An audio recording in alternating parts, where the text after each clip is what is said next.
MasterChef Indonesia Season 10 segera.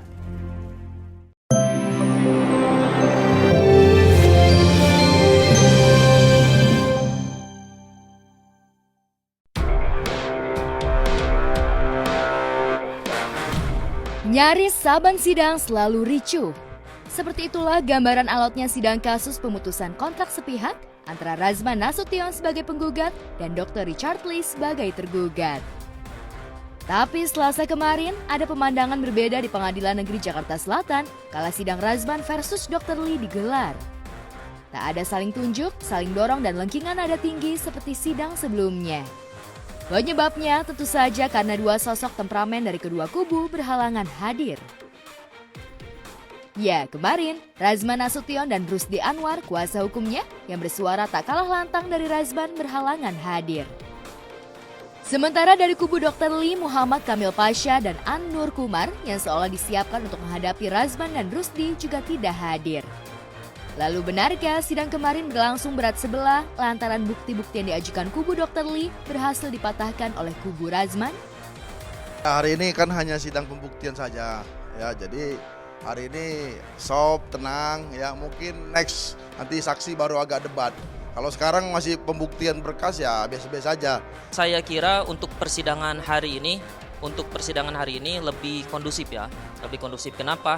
Karena sama kita lihat tadi dalam persidangan tersebut tidak terlihat daripada prinsipal hadir. Karena kalau kita ikutin, nah khususnya rekan-rekan media bisa lihat, bisa saksikan daripada beberapa sidang sebelumnya itu. Nah kalau prinsipal hadir kan kiranya terlalu terjadi kegaduhan ya, yang tentunya untuk sedangkan sidang hari ini kita bisa saksikan ketidakhadiran prinsipal dalam hal ini tentunya itu sidang berjalan dengan lancar. Agenda sidang pada hari ini yang dimana agendanya adalah pembuktian daripada tergugat dari Dr. Richard Lee, di mana mereka tadi ada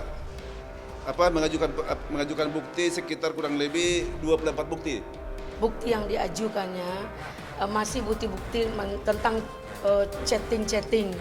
Belum ada bukti yang kita lihat untuk substansi apa yang tujuan kita menggugat. Tujuan kita menggugat adalah perbuatan melawan hukum, di mana dia memutuskan perjanjian sepihak sesuai dengan pasal dan undang-undang yang sudah diterapkan 1320 dan pasal-pasal yang lain juntonya. Saat disinggung soal bukti-bukti yang diajukan tidak menunjukkan substansi yang dipermasalahkan, yaitu adanya perbuatan melawan hukum berupa pemutusan kontrak sepihak, kubu Dr. Lee punya alasan spesifik. Menurut mereka, bukti-bukti yang dihadirkan kemarin adalah satu rangkaian dengan substansi yang diperdebatkan pada sidang sebelumnya. Setidaknya 24 bukti yang diajukan Dr. Lee sudah cukup untuk menunjukkan bahwa kontrak kerja antara Dr. Lee dengan Razman pada 2016 silam tidak sah karena ada dugaan penipuan dari pihak tergugat. Lalu benarkah pada sidang mendatang kubu Dr. Lee juga sudah menyiapkan bukti tambahan? Ya, hari ini kami lampirkan yang terdiri daripada 24 bukti yang kita lampirkan dan nanti sidang tersebut ditunda pada tanggal 5 Oktober, hari Rabu, tepatnya jam 10 ya. Nah, nanti kami lampirkan bukti tambahan. Itu sebetulnya kita ini bukan mengalihkan pokok permasalahan. Tetapi kami ini selaku tergugat, selain mengajukan jawaban, juga ada gugatan rekopensi. Tentunya kami harus membuktikan apa yang menjadi dasar gugatan kami. Pertama, bahwa kami bilang perjanjian itu adalah tidak sah. Kenapa? Karena ada unsur penyalahgunaan, ada unsur penipuan, dan ada unsur kehilafan. Beberapa jam setelah sidang usai mencuat berita yang tak kalah mengejutkan. Ternyata ketidakhadiran Razman di sidang lantaran pergerakannya terhambat oleh ulah Denis Charista yang mendatangi kantornya di kawasan Kuningan, Jakarta Selatan.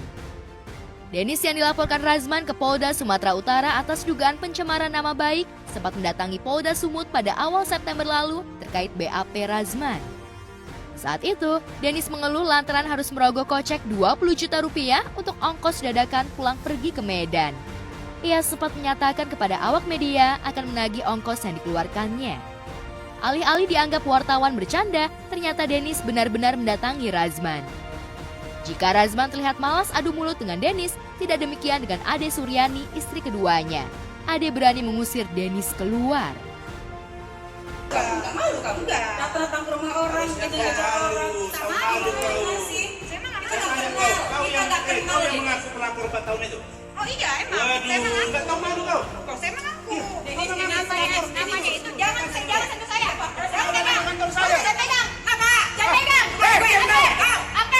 Jangan pegang gue. Jangan ngapain? Ya udah jangan pegang gue. Aku sedang ke orang. Jangan pegang gue. Pegang gue. Anak.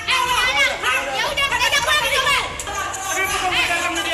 Ngapain jauh beda jadi mungkin kalau Bang Rasman itu jahat ya, jadi otaknya nggak nyampe situ gitu. Pengacara apa bukan sih? Mau conference aja telat. Katanya mau conference. Udah pulang.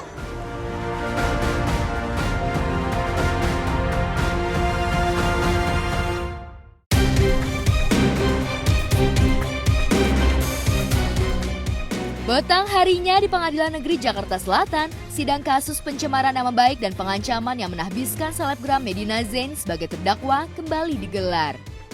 Medina yang harus menjalani sidang maraton sehari sebelumnya nampak kurang fit, terlebih ia sempat pingsan pada sidang minggu lalu usai membacakan pledoi. Penyebab kurang fitnya Medina bisa jadi karena pada sidang Senin lalu, JPU membacakan replik yang isinya menolak atau menyanggah pledoi Medina.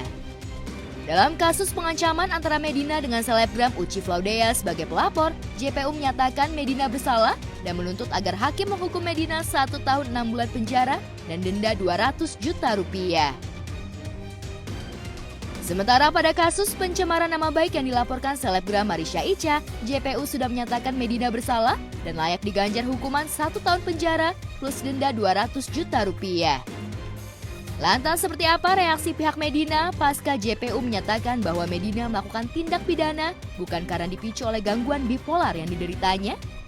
Jangan duplik terkait replik jaksa. Dia membantah atau memberi tanggapan terhadap pledoi penasihat hukum. Nah, terkait replik tersebut kita jawab lagi. Di perkara 522 saya meluruskan mengenai penerapan pasal 27 ayat 3 yang mana apabila kita mengerucut itu ke instastory. Nah, di keterangan ahli yang sebelumnya yang mana di BAP ahli tidak menjelaskan hal itu.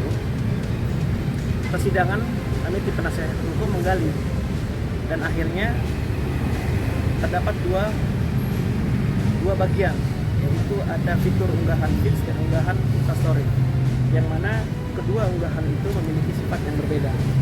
Hasilnya? Ya. Berharapnya gimana Kak Medina untuk Kamis nanti?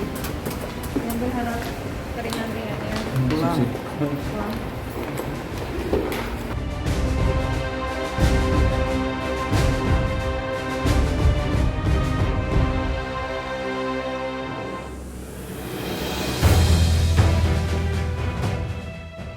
Di Pengadilan Negeri Jakarta Barat, hakim memenangkan Haji Faisal dalam gugatan hak asuh dan perwalian Galaskai Andriansyah, cucu pertamanya, yang merupakan putra dari almarhum Bibi Andriansyah dan Vanessa Angel. Setelah berjuang selama 10 bulan, akhirnya Haji Faisal bisa bernafas lega lantaran perseteruannya dengan sang mantan besan bisa diselesaikan lewat meja hijau. Opa, selamat. Silakan Opa dipegang. Pertama-tama sekali saya mengucapkan bersyukur ya atas apa yang menjadi keinginan kami dan apa yang menjadi perjuangan kami ini telah dikabulkan oleh Allah Subhanahu wa taala. Jadi kita mau apa-apa segala, sekarang mau asuransi, mau sekolah, kan kita udah baik banget. Jadi kita udah lega, perjalanan kita nggak ada lagi yang nyangkut. Nggak ada sih, cuma mau berterima kasih aja. Terima kasih untuk semuanya yang udah ngebantu kita. Semoga kita bisa ngerot jalan dengan baik. Ya paling nazar kita tentu kita selamat. Selamatannya itu tentu kami musyawarah. Makanya kebetulan semuanya kan berdekatan ini.